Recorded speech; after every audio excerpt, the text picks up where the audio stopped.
اس شخصیت گرامی کو دعوت خطاب دینے جا رہا ہوں جن کا مشغلہ قدم قدم پر علم کے چراغ روشن کرنا ہے، جن کی ذات نیکی اور شرافت اور حق گوئی کا مظہر ہے، جن کی محنتوں نے ان کی زندگی میں نکھار، ان کی زبان میں تاثیر اور ان کی تحریر میں سوز پیدا کر دیا ہے۔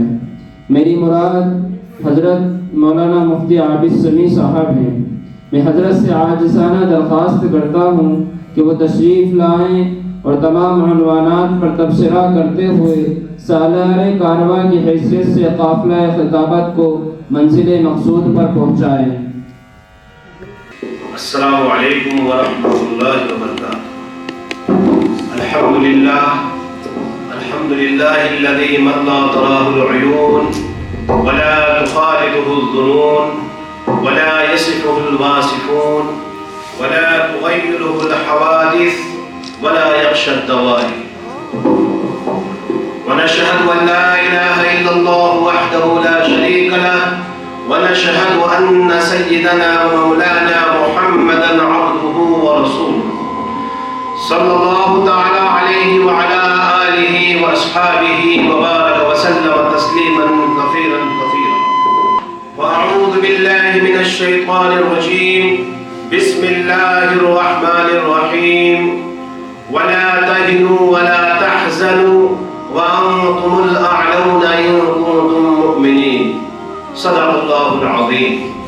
وقال النبي صلى الله تعالى عليه وسلم عن عبد الله بن عمر رضي الله تعالى عنه عن النبي صلى الله عليه وسلم قال: كلكم راع مسؤول وكلكم مسؤول عن رعيته، أو كما قال رسول الله صلى الله عليه وسلم۔ جب سر میں ہوائیں طاعت تھی، سرسبز شجر امید کا تھا، جب سرسر عشیاں چلنے لگی اس پیڑ نے پھلنا چھوڑ دیا، جب سرسر عشیاں چلنے لگی اس پیڑ نے پھلنا چھوڑ دیا، اللہ کی رہ اب بھی ہے کھلی، آثار و نشاں سب قائم ہیں، اللہ کے بندوں نے لیکن اس رہ پہ چلنا چھوڑ دیا۔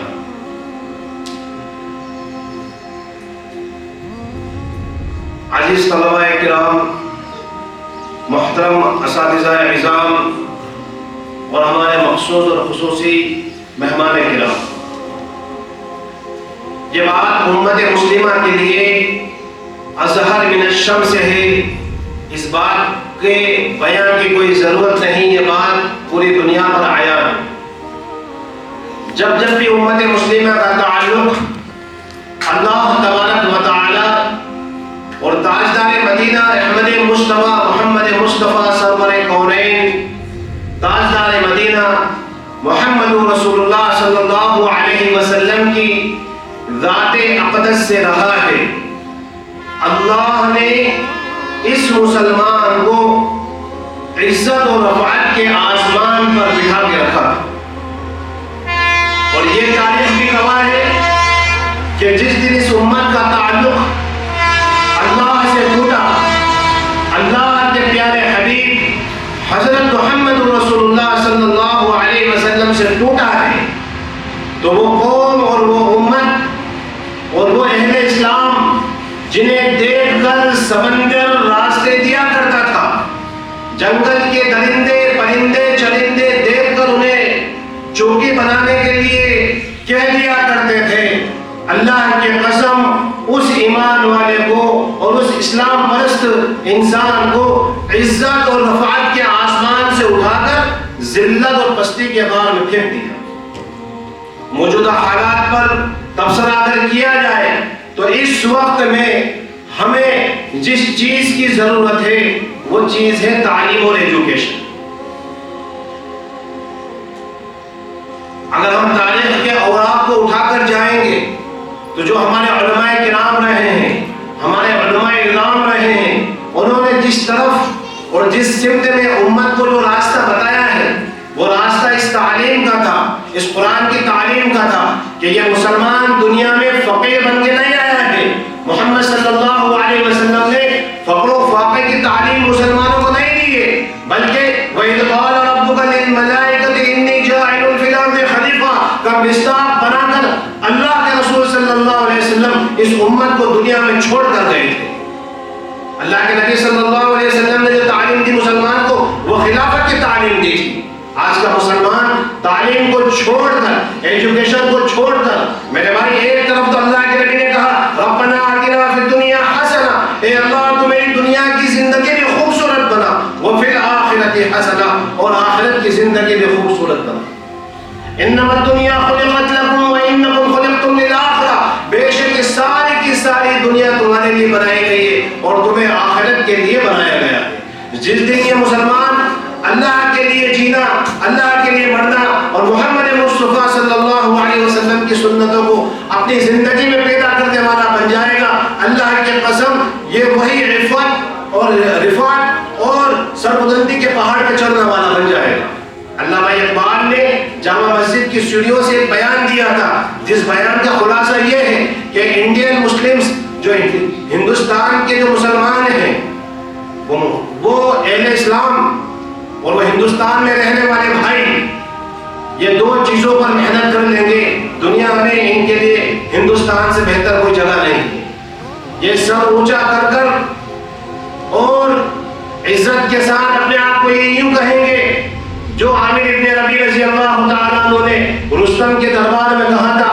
رستم نے پوچھا تھا من انت یا رجل, اے شخص کون ہے تو آپ نے کیا کہا تھا, نحن قوم ابتعاثنا اللہ لنخرج العباد من عبادت العباد الى عبادت اللہ. تم جانتے ہو میں کون ہوں, میں محمد مصطفیٰ کا غلام ہوں, اور تم جانتے ہو میرا کام کیا ہے, میرا کام یہ ہے کہ بندوں کو بندوں کی عبادت سے نکال کر, حکومتوں کے نقشے سے نکال کر ایک اللہ وحدہ لا شریک لہ کی ذات پر لا کر کھڑا کرنے کا کام ہے. نہیں تمہارا نام بتاؤ, نام کیا ہے.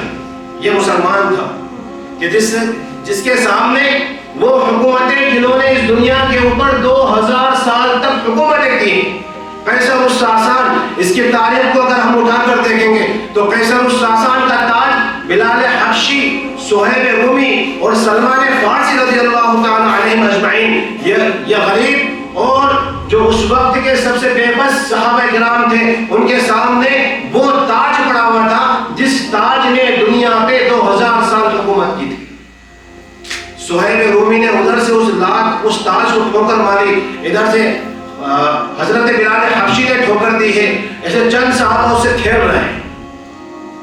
غالباً حضرت خباب یا کوئی دوسرے صحابی رسول صلی اللہ علیہ وسلم آئے اور کہنے لگے اے اللہ کے بندو, تم جانتے ہو یہ کیا ہے, یہ قیصر ساسان کا تاج ہے.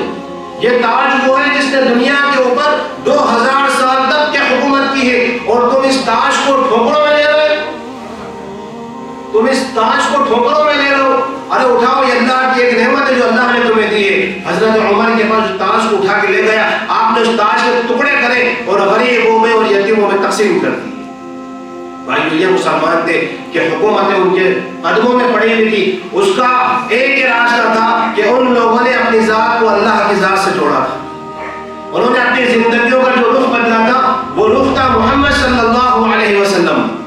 اسلام کی جو ابتدا ہوئی ہے, اسلام کی جو شروعات ہوئی ہے, وہ تو لفظ تعلیم سے ہوئی ہے.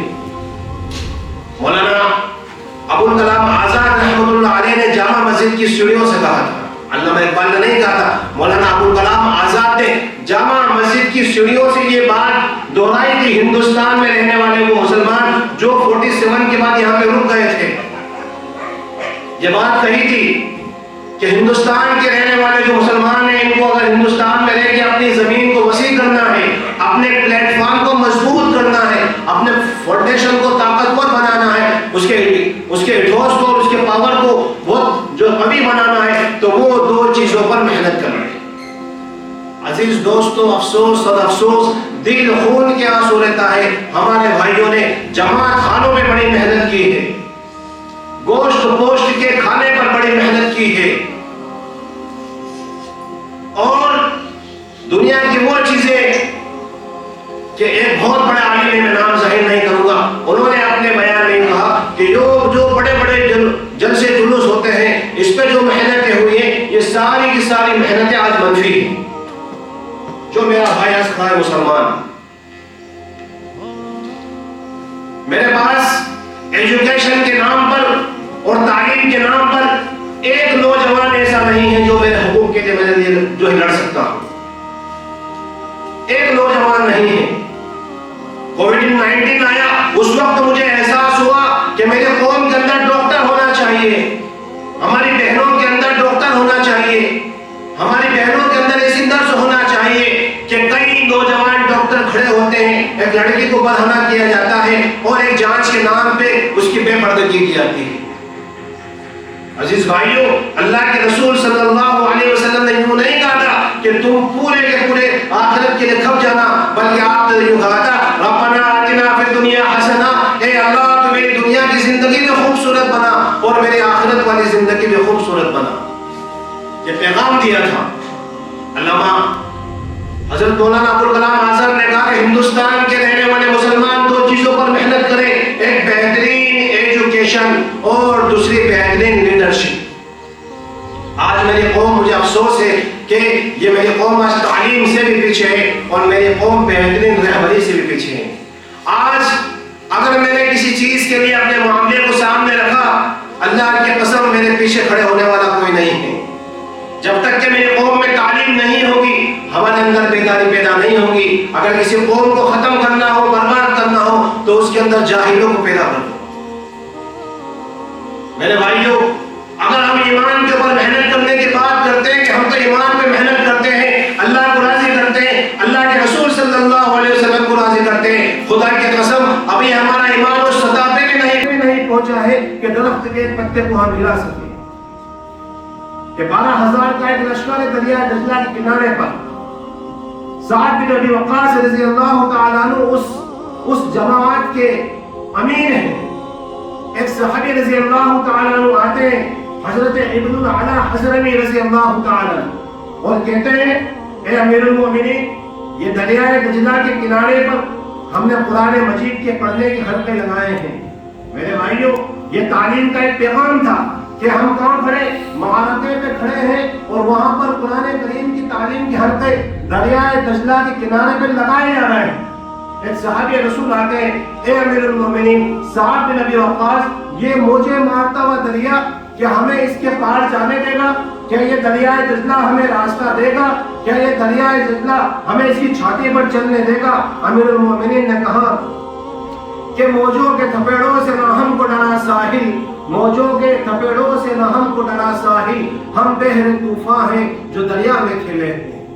جیسا بھی ان بچوں میں سے ایک بچے نے تقریر میں کہا تھا کہ افریقہ کے جنگل میں جب صحابہ گئے ہیں تو ایک صحابی رسول نے آواز لگائی کہ جنگل کے رہنے والے درندوں، پرندوں، چرندوں اور شیر اور چیتا اور چیر پھاڑ کھاڑ کے کھانے والے جانوروں، کان کھول کے سن لو، ہم محمد مصطفیٰ صلی اللہ علیہ وسلم کے غلام ہیں اور تمہارے جنگل کے اندر چوکی بنانا چاہتے ہیں. اللہ کی قسم یہ آواز نہیں تھی بلکہ خدا رب کا ایک پیغام تھا جس نے جانوروں کے دلوں کے اوپر اثر کیا تھا. دیکھنے کو یہ ملا کہ شیر اپنے بچوں کو منہ میں دبا کر جا رہا ہے، ہاتھی اپنے بچوں کو سونڈ سے ہکالتے ہوئے جا رہا ہے اور دوسرے جانور سارے کے سارے جنگل کو خالی کر کے جا رہا ہے. گویا کہ ایسا معلوم ہوا کہ وہ جنگل میں جانور دیتے ہی نہیں کہ جن مسلمانوں کی حکومت جانوروں کے دلوں پہ تھی. میرے بھائیوں، کیا تعلق ہوگا. اللہ تبارک و تعالی ہمیں تعلیم پر اور شکشا پر اور ایجوکیشن پر اس سطح کی محنت کرنے کی توفیق نصیب فرمائے جو اس وقت میں ہمارے بڑے اکابرین ہمیں چاہتے ہیں، چاہے وہ اسکول کی شکل میں ہو، چاہے وہ مکاتب کی شکل میں ہو. بڑی خوشی کی بات ہے کہ چھوٹا سا گاؤں ہے اور ماشاءاللہ ہمارے قاری یونس صاحب کے، میں نے آج پہلی مرتبہ میں یہاں پر آیا ہوں، اس سے پہلے کبھی آنا نہیں ہوا ہے، لیکن ماشاءاللہ اس محنت کو دیکھ کے لگ رہا ہے کہ ہمارے اسلام کا جو بقا ہے، اسلام کو جو بقا ہے ان علماء کرام کی وجہ سے ہے. اگر یہودیوں کی ایک سب سے بڑی سازش ہے کہ اسلام کو اگر مٹانا ہو، اسلام کو اگر ختم کرنا ہو تو ان کے دینی اداروں کو اور ان کے علماء کرام کو ختم کر دیا. پتا چلا کہ اسلام کی یہ بنیادیں ہیں، اسلام کی یہ جڑیں ہیں. آج یہ بچے بیٹھے، یہ کل کا اسلام کا فیوچر ہے. یہ کل بچہ، ان بچوں میں سے کون بچہ وہ بنے کہ جو اجین شہر کی فکر کرنے والا بنے، جو اجین شہر کے حالات کو سنبھالنے والا بنے، جو اجین شہر اور اطراف میں جو دیہات ہے، گاؤں ہے، ان میں جو برائیاں ہو رہی ان کی فکر کرنے والا بنے. میں آپ کو ایک تازہ واقعہ بناؤں. میں نے کئی مرتبہ اس نوجوان سے ملنے کی کوشش کی, اس کو میں نے کال کیے. خدا کی قسم اگر یہ علماء کرام نہ ہو, یہ قرآن کی تعلیم نہ ہو, اور یہ دینی ادارے نہ ہو, چاہے وہ چھوٹی عمارتوں کی شکل میں ہو یا بہت بڑی بڑی عمارتوں کی شکل میں ہو, اگر یہ ادارے نہ ہوں گے تو امت مسلمہ کا حال کیا ہوگا؟ یہ 3,000 روپے کمانے والا مولوی, یہ 5,000 روپے کی تنخواہ پہ اپنی زندگی کو کاٹنے والا مولوی اور حافظ قرآن, اس کا کیا وجود ہے ہندوستان میں, دنیا میں, اور ہمارے درمیان اس کی کیا حقیقت ہے؟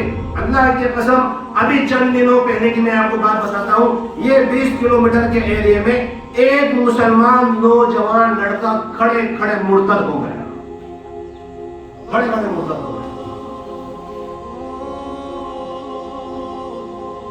کلکم راع مسئول وکلکم مسئول عن رعیتہ, کہ دیکھو تم میں سے ہر عام اور خاص ذمہ دار ہے, اور اللہ کی قسم ہر خاص اور ایک عام انسان سے اللہ کے دربار میں سوال کیا جائے گا.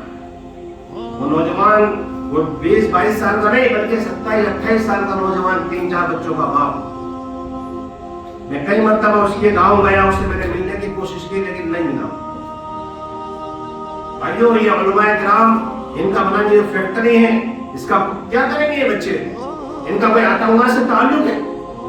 یہ بچے دنیا کی تعلیم, یہ ان بچوں کو بھی اگر آپ کہیں کہ بیٹے جاؤ تمہیں فلاں فلاں جو پلیٹ فارم پہ جا کے ٹرین کا ٹکٹ لینا ہے, اللہ کی قسم ان کو اتنا سلیقہ بھی نہیں ہے کہ ٹکٹ لے, ان کا کیسے تعلق ہو سکتا ہے کہ وہ پانی والی دال اور آدھی جلی آدھی کچی روٹی کھانے والے بچے. میرے بھائیوں یہ تو اسلام تو ایک ایسی تہذیب ہے, اور ان بچوں کو وہ پاٹ پڑھایا جاتا ہے. یہ پیغام ان دنیا والوں کو سنائیں کہ میں اس دین کا ماننے والا ہوں, میں اس محمد مصطفیٰ صلی اللہ علیہ وسلم کا اطاعت کرنے والا ہوں اور امتی ہوں. کہ ایک ماں نے مکے کی زندگی میں اپنے بیٹے کو بلایا اور کہا بیٹے تو مجھے کہیں سے کپڑا لا دے, تیرا جو چچا ہے وہ چچے نے میری عزت کو لوٹنا چاہا, میرے کپڑے پھاڑے ہیں. کہنے لگا اماں میں چچا کے پاس جاتا ہوں. نہیں بیٹا وہی تو تیرا چچا ہے جس نے تیرے باپ کے مرنے کے بعد میری عزت کو لوٹنے کی کوشش کی ہے. بیٹا یہ میرے جسم کا حصہ سارا کا سارا سامنے نظر آ رہا ہے, بیٹا تو کہیں سے کپڑا لیا. بچہ تھا 7 سال کا بچہ. وہ بچہ کہنے لگا اماں اس مکے میں کون ہے؟ میرا باپ مر چکا ہے, تو بیوہ ہے, میں یتیم ہوں. ہمارا جو سہارا تھا وہ ہمارا چچا تھا, لیکن ماں افسوس کی بات یہ کہ میرے ہی چچا نے میری ماں کی عزت کو لوٹنا چاہا. اماں جان میں کہاں جاؤں؟ نہیں بیٹا سن, میں نے مکے کی گلیوں میں ایک آواز سنی ہے, ایک امین ہے, ایک صادق ہے, ایک امانت دار ہے, اس کا نام محمد بن عبداللہ ہے, اور لوگ اس کو یوں کہتے ہیں وہ محمد رسول اللہ صلی اللہ علیہ وسلم, اس نے نبوت کا دعویٰ کیا ہے. سن بیٹا, ہم اپنے آباء و اجداد کے معبود کو پوچھتے ہیں, ہم اپنے خداؤں کو چھوڑ نہیں سکتے. ایک کام کر, میں نے اس کے بارے میں سنا ہے کہ وہ غریبوں کو سہارا دینے والا ہے, اور بیواؤں کو اور یتیموں کے سروں پہ وہ ہاتھ رکھنے والا ہے. اے میرے بیٹے تو اس محمد کے پاس جا, اور محمد کے پاس جا کر یوں کہ اے محمد مجھے میری ماں نے بھیجا ہے, اور میری ماں کا سطر اور کپڑا پھٹا ہوا ہے, وہ اپنے جسم کو چھپانا چاہتی ہے, اور مجھے آپ سے کپڑا چاہیے. بیٹے یہ بات تو اس محمد کے سامنے رکھنا, لیکن سن بات رکھنے سے پہلے ایک شرط تو محمد کے سامنے رکھنا کہ محمد میں آپ سے ہیلپ لینے کے لیے آیا ہوں, امداد کے لیے آیا ہوں, تعاون کرانے کے لیے آیا ہوں, لیکن میری ایک شرط ہے. وہ شرط یہ ہے کہ آپ اسلام کے نبی ہیں, آپ محمد رسول اللہ صلی اللہ علیہ وسلم ہیں, آپ خاتم النبیین ہیں, آپ میری ذات پر اسلام کو پیش مت کرنا, میں قبول نہیں کروں گا. آپ اپنے نبی ہونے کا دعویٰ میرے سامنے مت کرنا, میں قبول نہیں کروں گا. آپ اپنے خاتم النبیین ہونے کا پہلو میرے سامنے مت رکھنا, میں قبول نہیں کروں گا. اگر آپ میری امداد کر سکتے ہیں تو کریں, ورنہ رہنے دیں. روایت تو آیا فتبسم رسول اللہ صلی اللہ علیہ وسلم, اللہ کے نبی کے پاس جب وہ بچہ پہنچا اس نے کہا انت محمد, کیا محمد ہے؟ اللہ کے رسول نے کہا انا محمد رسول اللہ صلی اللہ علیہ وسلم, میں ہی تو محمد ہوں, اور میں وہ محمد ہوں جسے اللہ کے رسول بنا کر بھیجا. ہاں مجھے پتا ہے محمد. سنو, میری ماں کے کپڑے پھٹے ہیں, مجھے آپ سے کپڑا چاہیے، اور کپڑا وہ چاہیے جو آپ کے جسم پہ کالی کملی ہے۔ کیا کہہ رہا ہے بچہ؟ ماں سکھا کر بھیج رہی ہے، ماں سکھا کر بھیج رہی ہے کہ محمد تیرے سامنے اسلام پیش کریں گے، اسلام کو قبول مت کرنا، صاف طور سے ان کے چہرے پہ انکار کر دینا چاہے ان کو برا لگے، وہ اگر تیری امداد کرنا چاہے تو قبول کرنا، ورنہ انکار کر کے لوٹ آنا۔ بچہ پہنچا اور بچے نے پہنچ کر کہا میں یتیم ہوں اور میں معبودان کی پوجا کرتا ہوں، ان کی عبادت کرتا ہوں، میں آپ کے خدا کو نہیں مانوں گا، آپ کو پیغمبر اور میں رسول نہیں مانوں گا، لیکن شرط یہ ہے کہ آپ کے جسم اطہر کے اوپر جو چادر ہے یہ کالی والی چادر مجھے چاہیے۔ اللہ کے نبی صلی اللہ علیہ وسلم کے چہرے پہ مسکراہٹ آئی، اور اس کالی کمنی والے پہ قربان جاؤ کہ وہ کیا امن کا اور سکون کا اور شانتی کا پیغام دے کے گئے تھے، کیسے پیغامات امت مسلمہ کو دے کر گئے تھے۔ اللہ کی قسم فداہ امی و ابی یا رسول اللہ، اللہ کے رسول صلی اللہ علیہ وسلم نے اپنے جسم اطہر کی چادر کو اتارا اور اس چادر کو اتار کر اس بچے کے ہاتھوں میں تھما۔ وہ بچہ ہوا دوڑتا ہوا، وہ مکے کی کالی رات آج بھی یاد ہے، وہ مکے کی کالی رات آج بھی یاد ہے کہ وہ چھوٹا سا 7 سال کا بچہ اپنی ماں کے پھٹے ہوئے کپڑے کے لیے کالی کملی والے کی کالی چادر کو لے کر مکے کی گلیوں میں دوڑتا ہوا، بھاگتا ہوا، خوش ہوتا ہوا جا رہا ہے، اور اپنی ماں کے سامنے دروازے پہ جا کے کھڑا ہوا۔ بیٹا کیا ہوا؟ کہ اماں جان میں نے تو محمد سے کہہ دیا تھا کہ مجھے تیرے اسلام کی ضرورت نہیں ہے، مجھے یہ نہیں سننا ہے کہ تو محمد رسول اللہ ہے۔ اس کے باوجود بھی اس محمد مصطفیٰ صلی اللہ علیہ وسلم نے مجھے اپنے جسم اطہر کی پاکیزہ اور بابرکت چادر دی۔ بیٹا انہوں نے کچھ نہیں کہا، اماں جان ان معبود کی قسم جس نے مجھے پیدا کیا، اس محمد بن عبداللہ نے مجھے کچھ بھی نہیں کہا، بس آہستہ سے آپ کے چہرے پہ تبسم آیا ہے اور آپ نے چادر کو اٹھا کر میرے ہاتھوں میں رکھ دیا ہے۔ بیٹا سن، ادھر میرے قریب آ، تیرے پاس سے نبوت کی خوشبو آ رہی ہے۔ بیٹا اللہ کی قسم تو اکیلا جاتا، اکیلا اسلام میں داخل ہوتا اور محمد مصطفیٰ کا غلام ہوتا۔ بیٹا چل، دونوں ماں باپ چل، جو ہے دونوں ماں بیٹے چلتے ہیں اور محمد مصطفیٰ کی غلامیت کو اختیار کرتے ہیں۔ یہ اسلام ہے۔ کون کہتا ہے یہ معصوم بچے یہ 4 بجے اٹھ رہے ہیں، 5 وقت نمازوں کی پابندی کرنا ہے، فرشتے والے ماحول میں رہنا ہے؟ میرے بھائیوں، بزرگوں، دوستوں اور عزیز ساتھیوں، یہ ہمارا آنے والا مستقبل ہے۔ اجین شہر میں ہمارے بہت سارے علماء کرام جو ہمارے ساتھ میں بیٹا پور میں بھی پڑھے ہیں، دارالعلوم میں بھی رہے ہیں، سراج العلوم کے اندر بھی رہے ہیں۔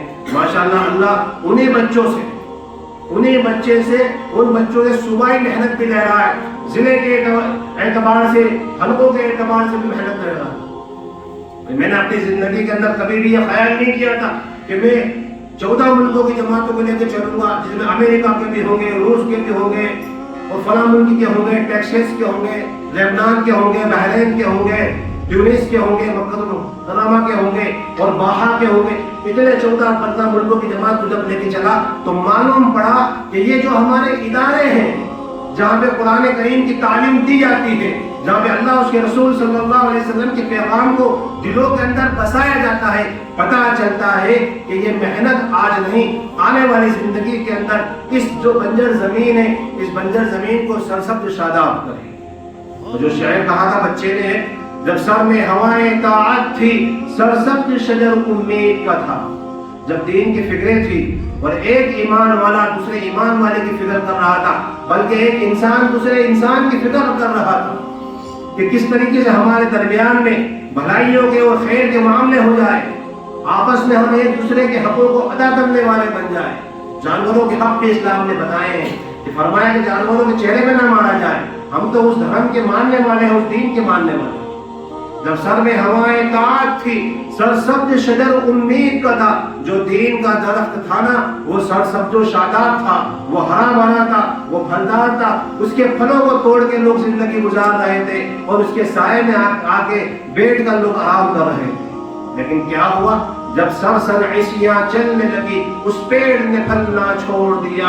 اللہ کی رہ ہے اب بھی ہے کھلی، آثار و نشاں سب قائم ہے، اللہ کے بندوں نے لیکن اس رہ پہ چلنا چھوڑ دیا۔ اسی لیے میں اپنی بات ختم کرتا ہوں۔ السلام علیکم ورحمۃ اللہ وبرکاتہ۔